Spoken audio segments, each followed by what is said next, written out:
SMA. Senang banget hari ini bisa menemani teman-teman lagi di podcast Cerita SMA. Senang banget hari ini kita bisa bertemu lagi walaupun masih secara YouTube ya teman-teman. Dan hari ini kita akan membahas tentang belajar ID. Hari ini kita kedatangan pula bintang tamu yang sangat luar biasa, yaitu Bapak Ali Sriwartono dari Pusdatin. Selamat datang Pak Ali. Terima kasih Mbak Yani. Mungkin bisa disapa teman SMA dulu nih Pak di seluruh Nusantara. Halo teman SMA di seluruh Nusantara, salam sehat, tetap semangat. Oke, apa kabarnya Pak Ali? Baik, alhamdulillah. Oke, luar biasa. Teman-teman, hari ini kita akan membahas tentang belajar ID nih. Mungkin teman-teman pada belum familiar ya, apa sih itu belajar ID, dan mungkin juga Bapak Ibu Guru masih mengawang-awang tentang belajar ID. Nah, sebelum kita masuk ke belajar ID, mungkin juga teman-teman nih belum tahu nih, Pusdatin itu apa sih? Boleh nih Pak dijelaskan dulu tentang apa sih itu Pusdatin dan apa saja yang dilakukan oleh Pusdatin selama ini. Oke, baik. Pusdatin adalah kepanjangan dari Pusat Data dan Teknologi Informasi, sebuah satuan kerja di Kemendikbud, setingkat eselon 2 tepatnya. Keseharian kami secara tugas pokok kami adalah pendayagunaan TIK, terutama dalam tata kelola TIK di kementerian dan data pokok pendidikan. Jadi kalau teman-teman SMA familiar dengan sebutan Dapodik, kemudian ada rumah belajar juga, ada televisi edukasi, itu bagian dari produk kami gitu.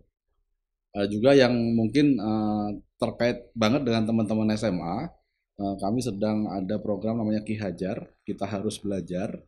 Jadi Ki Hajar ini kompetisi untuk siswa di seluruh jenjang. Ini terkait dengan STEM, Science, Engineering, Teknologi, Engineering, dan Math. Jadi ini kompetisinya online, silahkan nanti teman-teman yang ada passion, ada minat ke sana, mengakses infonya di kihajar.kemdikbud.go.id. Jadi sekilas Pusdatin seperti itu Mbak, keseharian kami. Ya. Oke Pak, tadi saya juga dengar tentang rumah belajar dan juga ada Ki Hajar yang bisa diikuti oleh semua jenjang ya Pak. Kalau tadi kan kita membahas tentang belajar ID nih Pak. Belajar ID ini sebenarnya apa sih Pak? Dan mengapa belajar ID ini menjadi penting untuk diketahui sama semua orang? Ya, justru belajar ID-nya terlewat tadi ya, saya kenalkan ya. Baik, belajar ID ini brandnya gitu ya, brand yang di top of mind-nya mungkin belajar ID. Tapi secara Persesjen 16 2021 itu namanya akun pembelajaran.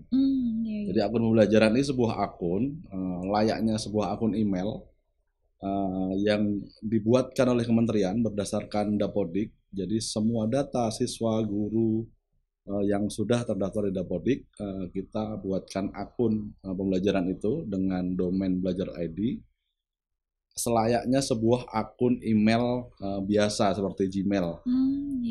Tapi memang peruntukannya adalah secara spesifik akun ini nantinya akan menjadi sebuah akun tunggal, single sign-on untuk aplikasi-aplikasi yang ada di kementerian. Jadi selama ini misal Bapak Ibu Guru dari teman-teman memiliki atau mengakses beberapa aplikasi yang peruntukannya beda-beda. Nah, di situ guru-guru itu harus menghafal atau mencatat berbagai user dan password juga. Jadi ke depan dengan belajar.id ini salah satu tujuannya adalah bisa menjadi akun tunggal untuk mengakses hampir semua aplikasi kementerian yang dibangun oleh kementerian untuk keperluan e-pembelajaran, e-administrasi, bahkan akun ini bisa untuk login atau masuk akses ke aplikasi eksternal yang dikembangkan oleh pihak eksternal atau pihak luar. Oke, baik Pak. Berarti bisa disimpulkan sebenarnya akun ini tuh tujuannya menjadi sebagai jembatan ya Pak, integrasi juga kepada akun-akun lainnya ya Pak ya? Betul, jadi ke depan nantinya tidak akan merepotkan proses gitu ya, lebih menyederhanakan proses ketika mengakses ke aplikasi apapun. Hanya dengan satu akun belajar.id itu bisa mengakses di berbagai aplikasi yang diakses gitu. Oke, baik Pak. Lalu Pak, kalau kita mengacu pada informasi di website nih Pak, akun belajar.id ini bisa dimanfaatkan dan diperuntukkan untuk siswa, pendidik, internal Kemdikbud dan juga eksternal Kemdikbud. Sebenarnya ada nggak sih Pak kesamaan atau juga perbedaan fungsi dari setiap peruntukannya? Mungkin boleh dijelaskan nih Pak ke teman SMA. Oke. Secara fungsi, kalau saya sampaikan di awal tadi, ini sebagai akun email Jadi semua fungsi email berjalan di semua user tadi. Yang membedakan di murid itu adalah karena akun ini memang sebenarnya secara mesin, secara back end mesinnya adalah Google punya, seperti Gmail.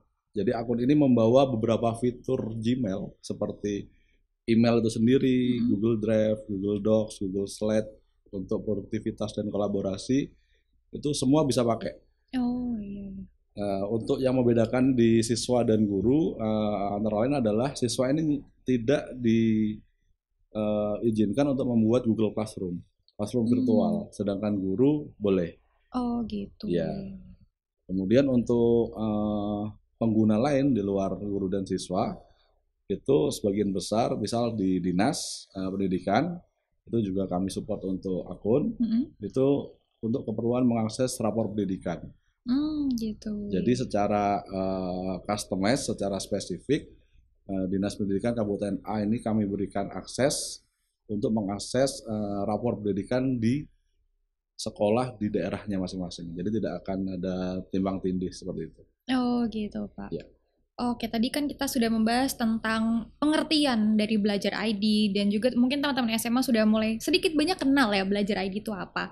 Juga udah tahu fungsinya ya Pak, udah dijelaskan juga perbedaan dan juga persamaannya. Lalu Pak ada sedikit pertanyaan nih Pak, mungkin juga menjadi pertanyaan besar bagi beberapa guru dan juga beberapa siswa.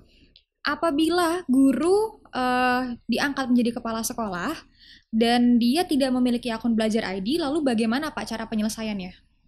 Ya, sebenarnya yang langkah pertama adalah melakukan pengecekan dulu. Jadi distribusi akun ini kami letakkan di halaman pd.data.kemdikbud.go.id.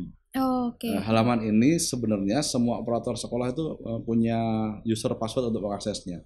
Oh iya. Jadi ketika data dari Dapodik itu kami generate akun yang sudah jadi kami distribusikan lewat pd.data tadi.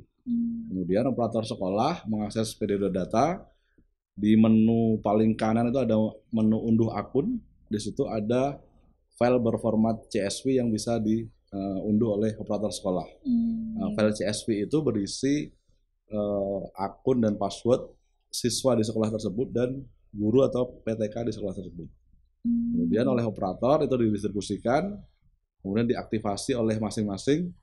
Di aktivasi pertama pasti ada syarat dan ketentuan dan kewajiban untuk mengganti password bawaan tadi ke password baru yang lebih personal. Oh gitu. Nah untuk guru yang promosi ya Mbak ya tadi. Betul. Promosi seharusnya akun gurunya dia udah pegang dari pd.data tadi. Tapi seandainya memang belum pegang karena berbagai hal gitu ya, sepanjang data beliau itu ada di Dapodik, kita akan auto sync dalam periode tertentu sehingga semua data yang ada di Dapodik itu akan kita buatkan akunnya. Seperti itu. Gitu. Sesuai dengan statusnya beliau di Dapodik tentunya. Misal beliau sebagai kepala sekolah, berarti penamaan akunnya adalah, misal saya gurunya namanya Ali gitu ya, penamaan akunnya ali@admin.sma.go.id. Jadi kepala sekolah dan operator sekolah itu memiliki privilege yang lebih sakti gitu ya di sekolah tersebut. Kalau siswa itu ali@siswa.sma, kalau guru ali@guru.sma, kalau operator dan kepala sekolah ali@admin.sma. Gitu. Yang membedakan adalah @admin ini bisa mengakses konsol di sekolah, admin konsol di sekolah tersebut, bisa membaca semua user di sekolah tersebut, bisa merubah password atau mereset password siswa atau guru di sekolah tersebut. Oh gitu, iya. Berarti sebenarnya guru nggak perlu khawatir ya Pak, karena sudah otomatis ya Pak, kalau misalnya statusnya sudah berubah maka akan langsung otomatis ya Pak? Ya.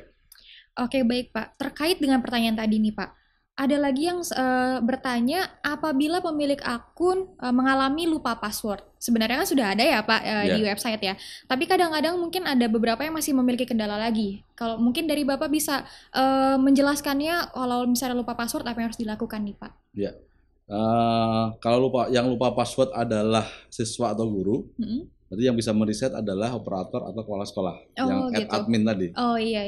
Nah, pertanyaannya adalah ketika yang lupa password ini adminnya, kemana nih harus melapor gitu ya. Nah, untuk hari ini ada beberapa kanal yang kami sediakan untuk mitigasi itu. Yang pertama adalah tombol butuh bantuan di web belajar.id. Nah, lewat tombol butuh bantuan itu teman-teman admin misalnya bisa mengajukan permintaan reset password. Kemudian yang kanal kedua adalah lewat komunitas. Jadi di Belajar ID ini kami membangun komunitas, namanya komunitas pendidik Belajar ID. Itu ada Kapten Belajar ID, ada 34 kapten di seluruh Indonesia. Kemudian Pak Kapten itu sendiri punya pasukan namanya Kokapten. Itu di masing-masing kabupaten. Walaupun memang sampai hari ini belum semua kabupaten terisi, tapi sudah hampir 70% lah ya, ada Kokapten di masing-masing kabupaten. Jadi dengan komunitas ini kami membangun komunikasi, kemudian sebagai agent-agent juga di daerah, agent digitalisasi juga, tidak berhubungan hanya as is reset password, tapi mengawal juga transformasi digital di daerah masing-masing. Jadi kanal-kanal tadi yang bisa dioptimalkan, Mbak. Yang pertama adalah tombol butuh bantuan, yang kedua adalah komunitas yang sudah kami bangun seperti itu. Kalau bicara soal komunitas tadi Pak, ada kapten dan co-kaptennya, itu memanfaatkan apa Pak? Platform apa? Apakah media sosial ataukah ada pertemuan berkala setiap bulan atau seperti apa Pak bentuknya? Ya, semua kanal kami pakai ya. Oh gitu. Jadi ada monthly meeting. Jadi sebenarnya menjaga keep in touch dan keep update informasi dari Jakarta gitu ya. Kemudian kami juga ada medsos pasti, grup-grup di HP juga pasti sangat ramai. Mereka sangat antusias, semangatnya sangat luar biasa. Bahkan kami di Pusdatin sendiri kadang melihat aktivitas mereka di lapangan ini kadang malu sendiri gitu ya. Mereka kayak nggak kena lelah gitu ya, untuk terus mengawal transformasi digital program prioritas Kemendikbud ini. Jadi Kapten Belajar ID, Kapten dan Kapten ini menjadi tulang punggung sosialisasi, diseminasi, aktivasi, bahkan nggak cuma berhenti di aktivasi saja pastinya, di pemanfaatannya juga, karena memang sejalan dengan program prioritas kementerian. Akun Belajar ID ini yang lagi hit sekarang ini dipakai untuk mengakses platform Merdeka Mengajar, kemudian implementasi kurikulum Merdeka, kemudian ada juga Tanya Bos. Tanya Bos. Untuk yang level kebijakan tadi ada rapor pendidikan. Jadi semua itu harus login menggunakan @belajar_id. Oh iya. Oke Pak. Tadi kan kita udah bicara banyak tentang Belajar ID, sudah sedikit banyak mengerti ya teman-teman SMA. Lalu nih Pak, kalau kita lihat dari website ini kan Belajar ID itu tagline-nya satu akun untuk beragam kebutuhan belajar Anda. Lalu apa sih Pak yang membedakan Belajar ID ini dengan platform Merdeka Belajar lainnya? Pasti kan ada perbedaannya ya Pak?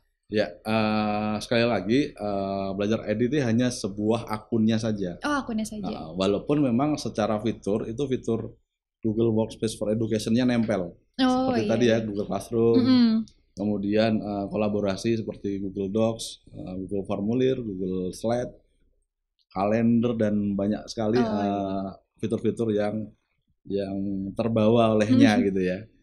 Jadi sebenarnya tidak apple to apple untuk membandingkan Belajar ID ini dengan fitur lain di Merdeka Mengajar tadi, karena memang ini sejatinya adalah sebuah akun yang sebenarnya lebih kaya fitur. Itu yang mungkin yang membedakan. Oh gitu. Di beberapa fitur juga ini masih diberi keistimewaan oleh Google.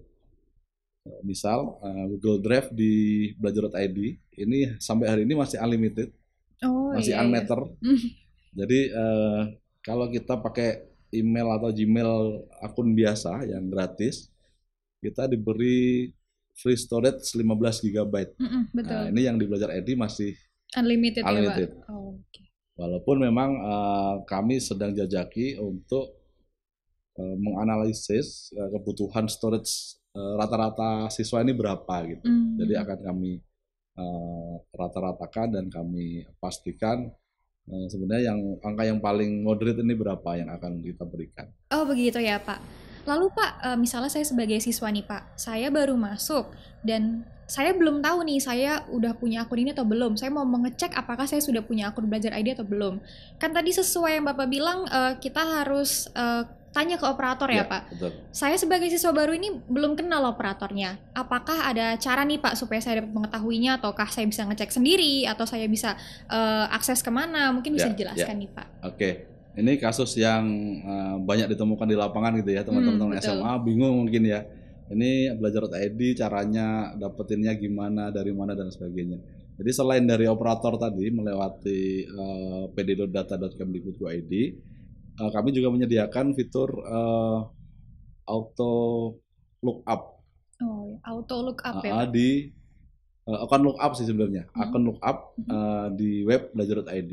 Jadi dari menu akun lookup itu siswa dapat mencoba mencari apakah yang bersangkutan sudah punya akun atau belum dengan mengisikan beberapa isian di kolom sesuai dengan permintaan. Misal ada kolom NISN yang menunjukkan identitas unik dari siswa itu sendiri, sehingga kerahasiaannya juga dijamin gitu ya, tidak diklaim oleh orang lain yang bisa dengan mudah mengakses data pribadinya dia.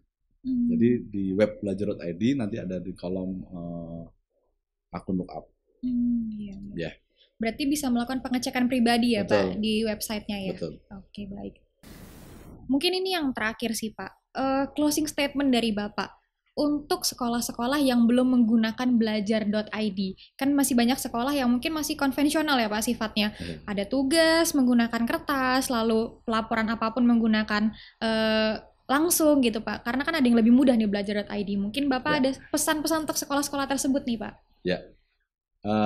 Saya berharap aktivasi akun dan pemanfaatan akun terus ditingkatkan karena memang mungkin kebutuhan belum begitu tinggi untuk saat ini ya, terutama teman-teman di daerah yang dalam tanda kutip infrastruktur dasarnya masih minimal, availability-nya listriknya, ketersediaan listrik dan internet ya terutama, karena memang mau tidak mau, suka tidak suka platform digital pasti ditopang dengan basic need itu. Betul, gitu ya. Pak. Ya.